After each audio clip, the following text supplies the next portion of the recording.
আসসালামু আলাইকুম। গ্রাম বাংলা মোটরস থেকে সবাইকে শুভেচ্ছা ও অভিনন্দন। তো এই মুহূর্তে আমাদের ইয়ামাহা এফজেড ভার্সন 2 10 বছরের কাগজ করা গাড়িটা বিক্রি হয়ে গেল। তো আমরা কোথায় বিক্রি করলাম এবং কত টাকায় বিক্রি করলাম সব কিছু জানা ভিডিওর মতো। ফার্স্টে আমার দোকানের নাম এবং লোকেশনটা বলে দেই। গ্রাম বাংলা মোটরস, শামসুল হক কলেজ মোড়, এলেঙ্গা, টাঙ্গাইল। আপনারা এখানে আসলে সকল ধরনের সকল ব্র্যান্ডের মোটরসাইকেল পেয়ে যাবেন। তো ভাইদের সাথে একটু পরিচয় হই। তো ভাই আসসালামু আলাইকুম। ভালো আছেন আপনি? তো আপনার নাম? আপনার বাসা কোথায়? আপনি তো নিজে টেকনিশিয়ান না?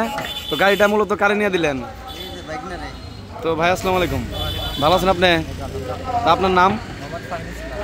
আপনার বাসা কোথায়? তো গাড়ি তো মূলত আপনি নিলেন না? গাড়ি পছন্দ হয়েছে আপনার? আর হইলো চালাই টালাই দেখছেন? আচ্ছা, তো গাড়িটা আমরা কত টাকা বিক্রি করলাম? 1,000 টাকা কম রাখছি, 1,54,000 টাকা। তো 10 বছরের কাগজ করা গাড়ি 1,54,000 টাকা, 10 বছরের কাগজ এফজেড ভার্সন 2। তো ভাই কাগজপত্র সব বুঝিয়ে দিছে তো? আর ভাই ভালো গাড়ি নিয়ে দিচ্ছেন তো? আপনি তো মনে হয় এর আগেও আমাদের কাছ থেকে গাড়ি নিচ্ছেন আরো। তো কোনো গাড়ি কি খারাপ হয়েছে? আচ্ছা, যাই হোক, ঠিক আছে, ভালো থাকবেন। আসসালামু আলাইকুম। আর দেখে শুনে সাবধানে চালাবেন। আল্লাহ হাফেজ।